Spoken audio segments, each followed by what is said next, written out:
আসসালামু আলাইকুম। তোমরা অনেক আপুরাই আমাকে জিজ্ঞেস করো যে আপু তুমি হোপ এমব্রয়ডারি কাজটা কেন ছেড়ে দিয়েছো, কেন হোপ এমব্রয়ডারি কাজটা এখন আর করো না।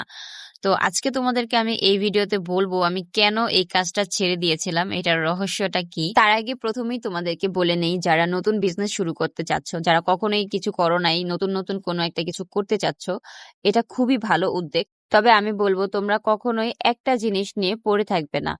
একটা জিনিস নিয়ে পড়ে থাকলে তুমি সেটাতে কখনোই সফলতা পাবে না। যেমন আমার আমার কথা বলছি, আমি যখন ফার্স্টে বিজনেস স্টার্ট করি, আমি এই পেজটা যখন খুলেছিলাম, আমার নিয়ত ছিল যে আমি বিজনেস করব। তো বিজনেস করার জন্য আমি কিন্তু অনেকভাবে অনেক কিছু ট্রাই করেছি। আমি কিন্তু ব্লগ, বাটিক এগুলো সব করেছি। তোমরা যখন আমার আগের ভিডিও বা আগের পোস্টগুলো দেখবে তখন কিন্তু দেখতে পাবে যে আমি কত কত কাজ করেছি। হ্যান্ড পেন্টিং এর কাজ অনেক করেছি, আর এগুলোর অর্ডার আমি অনেক পেতাম। বিশেষ করে এই হোপ এমব্রয়ডারি কাজটা সবাই এত পছন্দ করতো, আমার এই হোপ এমব্রয়ডারি কাজগুলো। তো যাই হোক, আমি এখন এই হোপ এমব্রয়ডারি কাজটা করছি না, এটা আমি ছেড়ে দিয়েছি। তার কারণ হচ্ছে আমার ছেলে।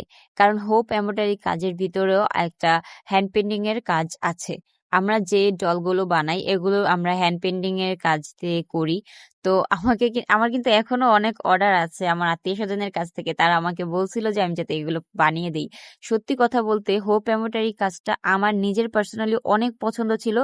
এটা আমার পছন্দ হওয়ার কারণ এটা হচ্ছে অ্যানিভার্সারির গিফট বা বার্থডে গিফট বা কোনো একটা অকেশনের গিফট হিসেবে মানুষ এগুলো বানিয়ে নেয়, ডেট তারিখ এগুলো লিখে।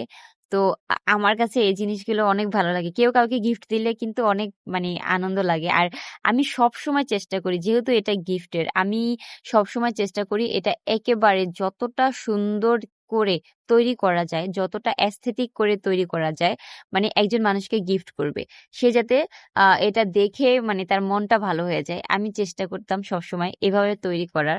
কিন্তু এখন আমি এগুলো কাজ ছেড়ে দিয়েছি।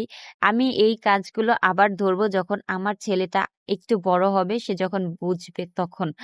আহ জানি না ও কবে বড় হবে আর কবে সবকিছু বুঝতে পারবে।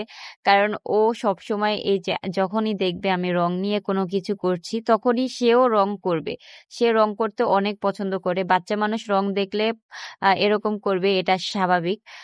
তো এই কারণে আমি শুধুমাত্র ওর জন্য এই কাজগুলো ছেড়ে দিয়েছি। আমার ম্যাক্সিমাম কাজই ছিল রং দিয়ে কাজ। যেহেতু ব্লক করতাম, বাটিক করতাম, তারপরে হচ্ছে হ্যান্ড পেন্টিং এর কাজ। আমার হ্যান্ড পেন্টিং এর কাজ সবাই এত পছন্দ করতো। এখনো অনেকেই আমাকে বলে যে হ্যান্ড পেন্টিং এর কাজটা আবার শুরু করো। তবে খুব শীঘ্রই আমি এই হোপ এমব্রয়ডারি কাজগুলো আবার ধরবো। তোমরা কি বলো, তোমাদের কাছে আমার এই হোপ এমব্রয়ডারি কাজগুলো